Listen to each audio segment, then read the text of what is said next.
te vois où dans 3 ans sportivement? Tes ambitions? Je ne me vois dans rien du tout. Je ne veux pas me voir dans quoi que ce soit. Là, la seule vision que j'ai, c'est l'image de la cage qui s'ouvre le 20 mai. Plutôt sushi Ouais. ou couscous Je tagine? suis allergique au poisson, donc sushi. Bon, la-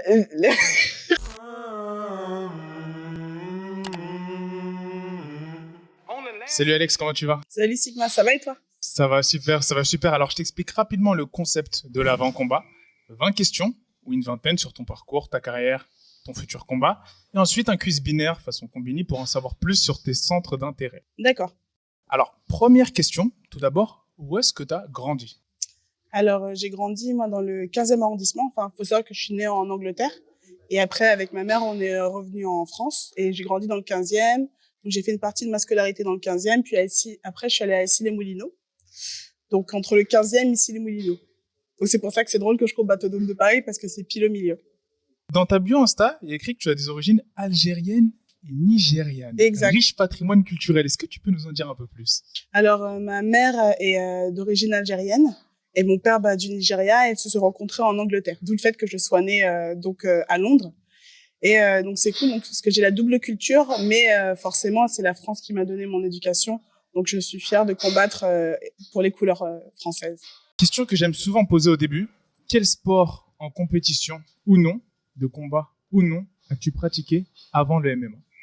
Alors, avant le MMA, j'ai commencé, moi, par le wushu, donc plus connu sous le nom de kung fu. Et donc, j'ai combattu en sanda, donc c'est-à-dire la boxe chinoise. Donc, c'est coup de pied, coup de poing et amené au sol. Donc, j'ai fait une sélection en championnat du monde. Donc, après, j'ai pris la Chine au premier tour. Donc, on va dire que j'ai pris des sacrées balayettes. Mais j'ai fait des compétitions dans ce cadre-là. Et puis, j'ai aussi combattu en kickboxing et en K1. Et aussi, là, en novembre, j'ai fait un combat de Muay Thai en Hollande. Donc surtout du striking. D'accord, tu as parlé de balayettes dans ce que tu viens d'énoncer. Exact. Ceux qui ont un background en wushu, notamment en sanda, j'ai remarqué qu'ils avaient certaines prédispositions, certaines facilités au MMA. Est-ce que toi, tu le ressens dans ta pratique? Est-ce que ça t'a aidé? Tout à fait. En fait, ça apporte une lecture du jeu un peu différente. Parce que dans le cadre du sanda, on est assez friand des saisies de jambes et de balayage. Donc, et aussi d'arrachage, enfin d'amener au sol et de balancer. Après, on suit pas au sol, quoi. Nous, on est assez friand de ceci, et le système de pointage fait que l'objectif, c'est de rentrer, sortir ou de tout de suite riposter. Donc après, c'est vrai que plus le temps est passé, plus mon style a été axé plutôt kickboxing, K1. Au final, j'ai plus combattu dans ces disciplines-là que dans le wushu. Qu'est-ce qui t'a amené à pratiquer les sports de combat qui sont extrêmement difficiles, notamment à ton niveau? Ce qui m'a amené à pratiquer les sports de combat, je pense que comme la plupart des personnes, c'est tout ce qui est associé à la pop culture. Ça commence petit à petit avec les dessins animés comme Hercule. Puis après, tu as forcément les animés, quoi. Naruto, Ranma 1/2, c'est un vieil animé, mais j'aime beaucoup. Et vu que j'étais quelqu'un d'assez timide, réservé, ça a permis de m'extérioriser d'une certaine manière. Et en plus, mon beau-père m'a un peu embrigadé dans les arts martiaux. Même dans les jeux vidéo, enfin, je pense à tout jouer à Tekken, à Mortal Kombat, ou même les jeux là sur GameCube, je me souviens plus, mais ou dans les arcades. Et ça fait rêver, tu vois, les personnages, tu vois, ils font des trucs trop stylés, tu vois. T'as envie de faire un peu de la même chose. Bon, après, tu te rends compte que tu peux pas mettre un KO en faisant un double vrille salto arrière tendu, tu vois. Mais voilà, ça permet de mettre un peu de brillant dans les yeux, dans la vision des arts martiaux. Quand tu as commencé le MMA, quel aspect t'a le plus séduit dans les arts martiaux et lequel tu as trouvé le plus compliqué ou du moins le moins attrayant à prendre en main, le plus difficile? Alors justement, ce sont deux aspects qui sont mixés, le fait de ce qui est attrayant et ce qui est aussi un peu stressant. C'est le fait qu'il y a plusieurs manières de gagner, enfin il y a une multitude de manières de gagner. Donc de ce fait, il y a une multitude de manières de perdre. Et c'est ça qui est intéressant. C'est un sport dans lequel il faut être très intelligent. On ne peut pas se permettre de laisser une zone d'ombre ou de manquer d'attention, parce que justement, on peut perdre dans plusieurs manières, de plusieurs manières différentes, quoi. Tu fais combien d'entraînements par jour quand tu te prépares pour un fight? Entre la préparation du combat et l'entraînement, on va dire hors période de préparation, il n'y a pas de variation. C'est-à-dire que je vais plus me focaliser sur le fait de mieux récupérer, ou je vais pouvoir me permettre de peut-être rater un entraînement, parce que faut quand même qu'il y ait un équilibre entre la vie personnelle et la vie sportive martiale. Cependant, lorsqu'on prépare un combat, on est focalisé sur nos objectifs, donc là, on va mettre tout en accord afin d'être le plus régulier possible, même si on est régulier en dehors. La seule différence entre la prépa, personnellement, de combat ou on va dire le développement de ses qualités martiales, ça va être l'objectif et la manière dont est orientée la séance. Mais je ne vais pas m'arrêter de m'entraîner ou réduire le volume d'entraînement hors période de combat. Je vais vraiment essayer de développer mes compétences et mes capacités afin d'être une artiste martiale la plus complète possible. J'ai l'amour des arts martiaux et des sports de combat, et donc mes entraînements sont, on va dire, le volume ou autre est indépendant de l'échéance. D'accord, très précis. Donc là, on est au NR Fight Tolbiac, tu viens de finir ton entraînement. Exact. Tu t'entraînes exclusivement ici ou il t'arrive de changer de salle? Je m'entraîne exclusivement ici. Exact. L'ensemble de mes entraînements, que cela soit dans le cadre de la préparation physique, le MMA, tout ce qui est spécifique aussi, se déroule ici. Après, j'ai aussi des cours particuliers avec un professeur qui s'appelle Éric de la Sablière, donc il y a un ami de Johnny Frachet qui me permet de travailler de la lutte à livrer spécifique au MMA. Mais tous mes entraînements vont être ici. Qu'est-ce que tu apprécies le plus lorsque tu viens t'entraîner ici? Et que ce soit en termes d'équipe, d'infrastructure, de sensation, d'intensité. Qu'est-ce que tu apprécies le plus? Ce que j'apprécie le plus en premier lieu, ça va être le milieu d'entraînement d'un point de vue interpersonnel. Que cela soit mon coach ou mes partenaires d'entraînement, je me sens vraiment bien ici et je suis contente d'aller à l'entraînement. Je sais que lorsque, par exemple, parfois, on gagne pas tous les jours à la salle. D'ailleurs, on perd beaucoup à la salle. Mais le fait d'être porté par les autres, d'être soutenu par son coach, de partager, entre guillemets, les mêmes galères que ses coéquipiers, ses coéquipières, ça permet vraiment de continuer, de persévérer.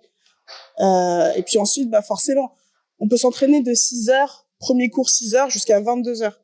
Donc, on n'a aucune excuse, et ça sur plusieurs structures. Donc, on peut avoir un planning compliqué, mais il y a une solution. On peut trouver un moyen de s'entraîner. On peut trouver un créneau, une possibilité, et puis les professeurs communiquent entre eux. Enfin, je sais que je suis prof ici. Donc derrière, il y a une cohérence. Et si je vais sur l'entraînement de quelqu'un d'autre, et que je suis en prépa, mon coach va me donner des thèmes, ou va échanger avec les autres professeurs. Et ça, c'est une belle chose. Structure, flexibilité, et puis après, toutes les personnes qui nous accompagnent au quotidien. Alors, tu nous as dit que tu étais prof ici. Qu'est-ce que tu enseignes? Et surtout, est-ce que le fait d'enseigner t'a aidé à avoir une autre approche lorsque tu combats toi-même? Alors, moi, ici, j'encadre tout ce qui est créneaux de préparation physique. Donc qui sont chapeautés par Rémi Lancourt, Rémi Physio. Donc, on a un bon cadre déjà dans tout ce qui est associé au développement des qualités athlétiques. Ensuite, je donne, moi, les cours de Muay Thai femmes ici. Parce que je suis spécialisée surtout en striking, mais je suis une combattante de MMA.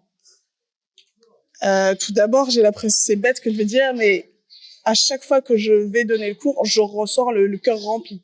Je partage mes connaissances et moi-même, ça me permet d'évoluer sur ma manière de pratiquer ou de développer mes connaissances.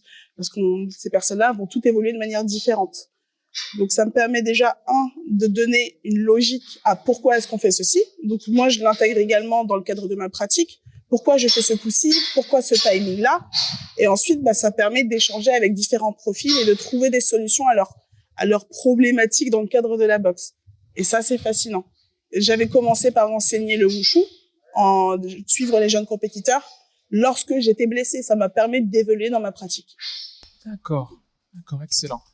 Est-ce que ça vous arrive par moment, à toi ou les gens avec lesquels tu t'entraînes, que ce soit au sol ou debout, de tourner avec des fighters étrangers ou d'aller parfois à l'étranger aiguiser tes armes, ou ça n'a pas encore été fait? Est-ce que c'est dans les projets? Alors, je suis déjà allée à l'étranger. Lorsque je m'entraînais à la Snake Team, je suis allée au Tiger Muay Thai. Où ce qui était pas mal, c'est qu'il y avait des filles venant de différentes, qui étaient enfin, moi, j'étais pas encore combattante professionnelle. Je voulais voir ce que ça donnait. Et voir comment est-ce que je me mesurais vis-à-vis de d'autres combattantes qui, elles, pour le cas, combattaient dans des grosses organisations ou autres. Et je me suis dit, oh, ça va. J'ai un niveau qui est pas trop dégueu. Donc, ça m'a permis de relativiser d'une certaine manière, parce que je pense qu'il y a une vision assez fantasmée du combattant et un peu un complexe d'infériorité. Et lorsque j'ai mis les gants avec ces filles-là, je me suis dit, en fait, ça va, je peux oser y aller. Parce que d'abord, faut oser y aller, puis après y être. Et en termes de camp, moi, j'aimerais beaucoup aller au All-Star. Et le problème, c'est qu'il y a une des filles de ma caté qui est All-Star, Ivana Siric, qui est dans ma caté, donc parce que là-bas, il y a une fille qui s'appelle Camila Rivarola, à qui je me suis entraînée, qui est, donc je me dis, ça serait cool que j'y passe, et Joséphine Thunder. Puis tu vois, ça a l'air trop cool. Et après, tu te dis, mais attends, t'as Ivana Siric, elle est grave cool, mais si on met les gants ensuite, ça va être un peu bizarre. Donc, pour le moment, je préfère éviter, mais on a la chance d'avoir un important vivier de combattantes et des combattantes qui viennent justement au club. Il y a un conglomérat de filles qui viennent parfois du sud de la France. Là, on a eu Diane Voituret, on a eu Jade Joran, qui viennent au club s'entraîner. Et ça, c'est cool, on n'a pas besoin de bouger. On a déjà eu des fighters qui nous ont évoqué leur régime lorsqu'ils sont en combat, lorsqu'ils s'entraînent, lorsqu'ils sont en préparation. Dans ton cas, est-ce que ton alimentation change énormément de quand tu es en préparation et de quand tu ne l'es pas, ou c'est relativement pareil? Forcément, lorsqu'on approche du combat, faut qu'on perde un peu de poids. Ça va dépendre aussi moi, j'ai une génétique, par exemple, qui fait que je prends facilement du muscle. Je prends du muscle même origine. Donc, je remercie mon papa nigérian. Merci, papa. Après, moi, je prends du gras assez facilement. Merci, maman et l'Algérie. Mais de manière générale, quand même, il y a une réduction des portions. Aussi, on change le timing aussi au niveau des glucides ou autres. Surtout, vu que je suis diabétique insulinodépendant, c'est quelque chose que je dois gérer et être très carré là-dessus. Parce que sinon, c'est pénalisant. Donc, c'est pour ça que la première fois que j'ai fait cette perte de poids, ce cutting pour le combat précédent, j'avais un peu d'appréhension vis-à-vis de mon diabète. Et au final, ça s'est passé de manière phénoménale avec une reprise, une réhydratation, une réalimentation qui s'est également très bien passée sans souci. Donc, je suis le même protocole que la dernière fois. Donc, il y a pas mal d'idées reçues justement sur le diabète et autres. On peut être combattante professionnelle, performer au haut niveau et avoir un diabète et faire des performances comme tu viens de le faire lors de ta dernière performance. C'est pas évident, mais ça passe. Je suis diabétique, je suis asthmatique, mais c'est des choses qu'on fait avec. On pallie avec. On va pas chercher à aller au-delà de ce qu'on peut faire. On peut rien y faire. On les prend en considération et on fait le travail qui doit être fait en respectant son intégrité physique. C'est très inspirant, très très inspirant. Ça t'est déjà arrivé qu'un gars ou quelqu'un dans la rue te cherche les problèmes sans savoir que t'étais une combattante? Sabrine rigole parce que ces temps-ci, en fait là, ça fait toutes les semaines, je m'embrouille avec quelqu'un. Donc ça fait 4 semaines d'affilée où j'ai des altercations dans la rue, le supermarché, en traversant la route. Donc je rigole parce que c'est curieux, à la phase d'approche d'un combat, j'ai tendance à être un peu plus agressive, mais pas vis-à-vis des autres. Hein. Ces personnes qui manquent de considération et qui font preuve d'un manquement important de bienséance, il faut le savoir, hein, un manquement important de bienséance, et du coup, j'ai tendance à rétorquer un peu et à leur mettre face à leur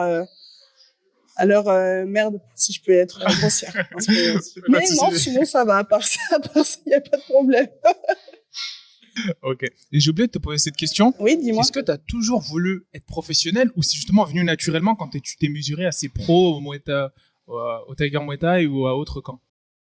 Alors, déjà, ça a été très dur pour moi le fait de vouloir être juste compétitrice amateur. Parce que je me suis dit, je ne mérite pas d'être compétitrice amateur.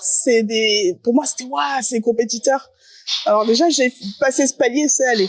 Et après, le fait de passer le palier de combattante professionnelle, je me suis dit, mais c'est un truc de ouf et tout, c'est incroyable. Donc ça a été dur de me dire, déjà juste passer sur les groupes compétiteurs, avant j'étais au groupe compétiteur, donc à la STEC Team, et puis ici, ça m'a pris du temps pour repasser cette barrière-là. Mais vraiment, le fait d'avoir mis les gants avec ces filles-là et d'avoir fait des belles choses, d'avoir eu des bons échanges, je me suis dit, c'est parti, quoi. Et lorsque je suis allée en Bulgarie au camp de la BTT, j'y allais avec l'esprit ouvert en me disant si j'ai un contrat de management, c'est superbe, sinon tant pis.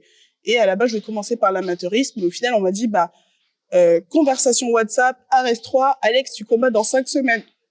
Ok, c'est parti. C'est parti. C'était une surprise. Je savais même pas que c'était dans conversation et donc voilà, quoi. Excellent.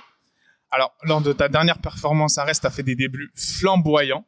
Donc, que ce soit pour toi ou ton adversaire, on n'avait vraiment pas l'impression que c'était, vous étiez entre guillemets des débutantes, hein, que vous étiez des débutantes en MMA ou dans la cage. C'était incroyable, notamment ton finish au premier round. Qu'est-ce que tu as ressenti juste avant d'entrer dans la cage et ensuite juste après ton knockout? Juste avant de rentrer dans la cage, j'ai pas ressenti grand chose.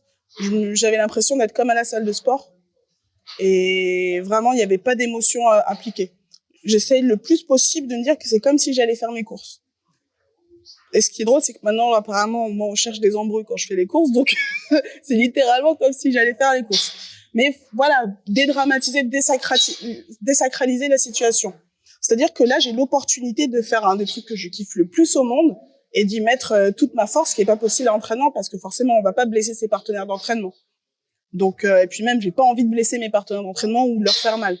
Mais là, j'ai l'occasion de m'exprimer pleinement. Et je me souviens, je me suis retournée vers mon coach. Je me suis dit, j'ai l'impression d'être comme à la salle. Il me fait, bon, bah super. Mais ça demande du temps. Parce qu'avant, j'avais eu quelques combats amateurs et j'ai fait des dingueries. Enfin, vraiment, du stress, du machin. Mais ce temps-là m'a permis de régler ça et de tout calibrer.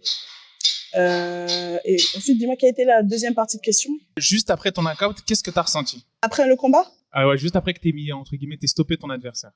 J'ai eu beaucoup d'émotions. Parce que bon, c'est un long parcours, le fait d'arriver à un combat, que ce soit en amateur, en pro, de n'importe quelle discipline, ou arriver à une compétition.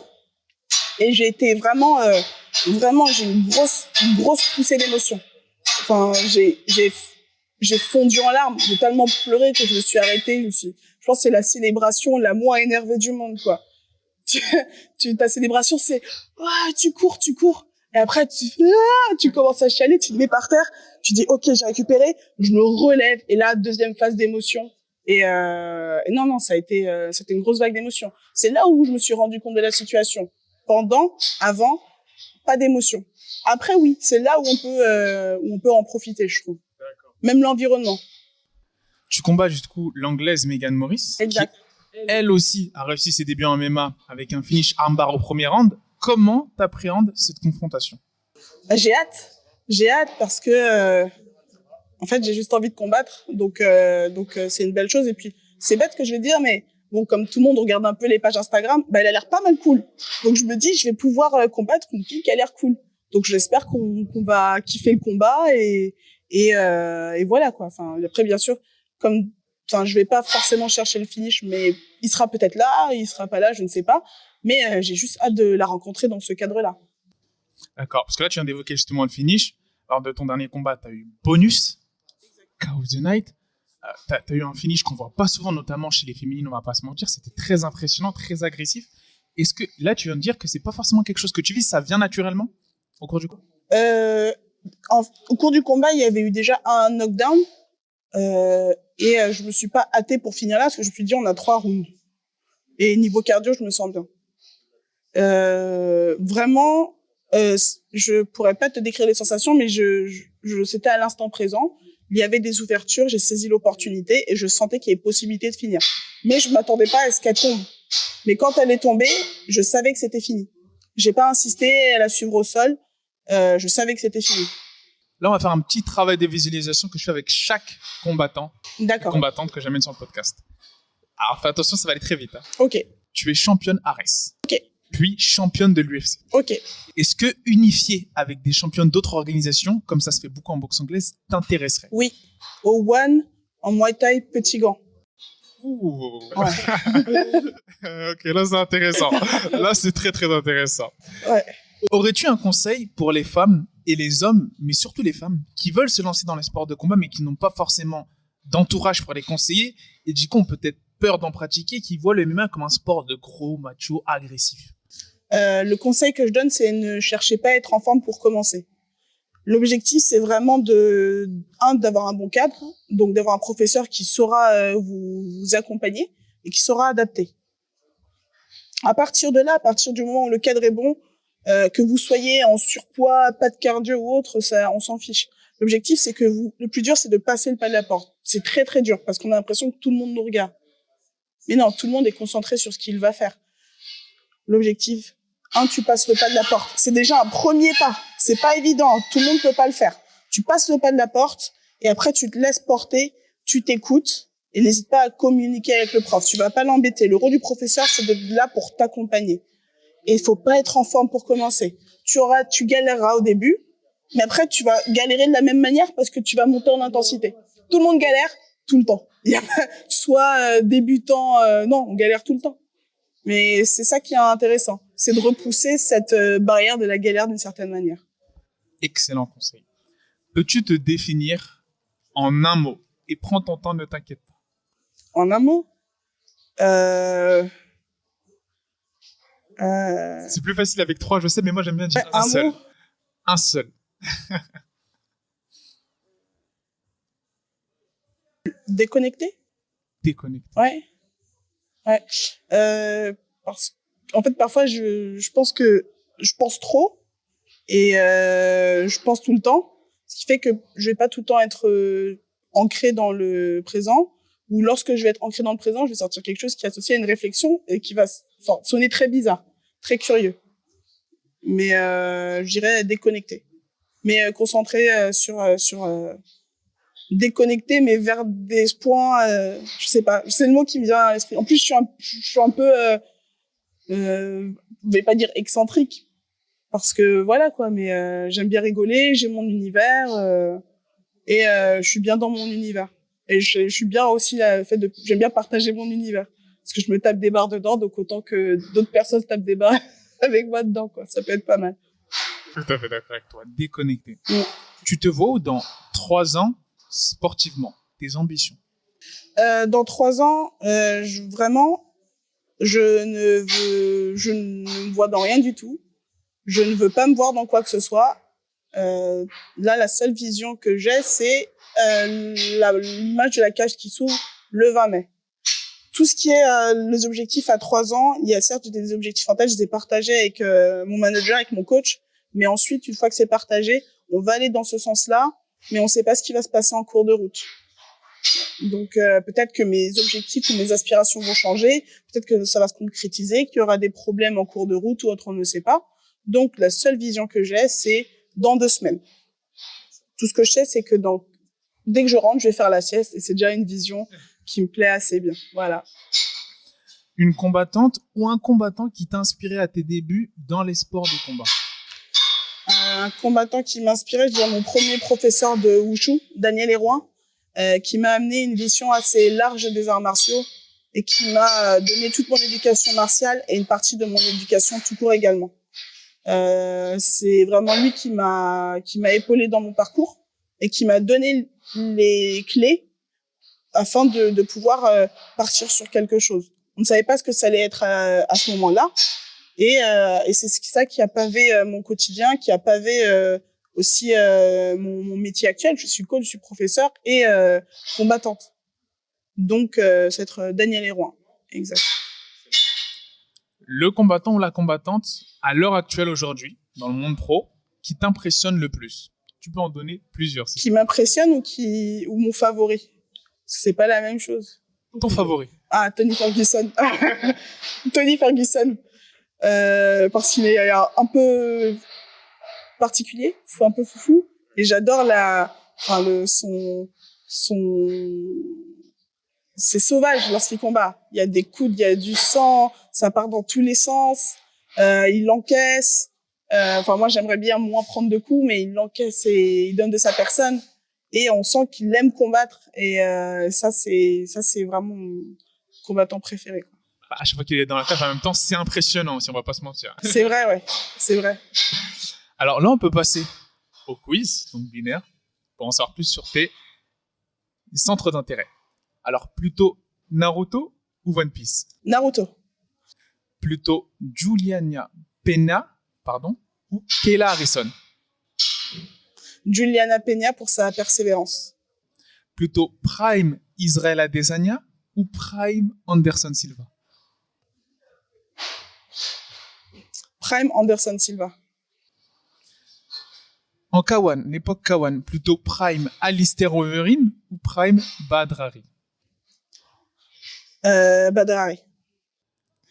On passe aux séries cette fois-ci. Ok. Plutôt Game of Thrones ou plutôt Breaking Bad? Game of Thrones. On passe à la nourriture. Plutôt sushi Ouais. ou couscous Je tagine? suis allergique au poisson, donc sushi. Bon, du couscous. Ouais, parce que j'ai pas envie de finir à l'hosto, donc couscous. Excellent.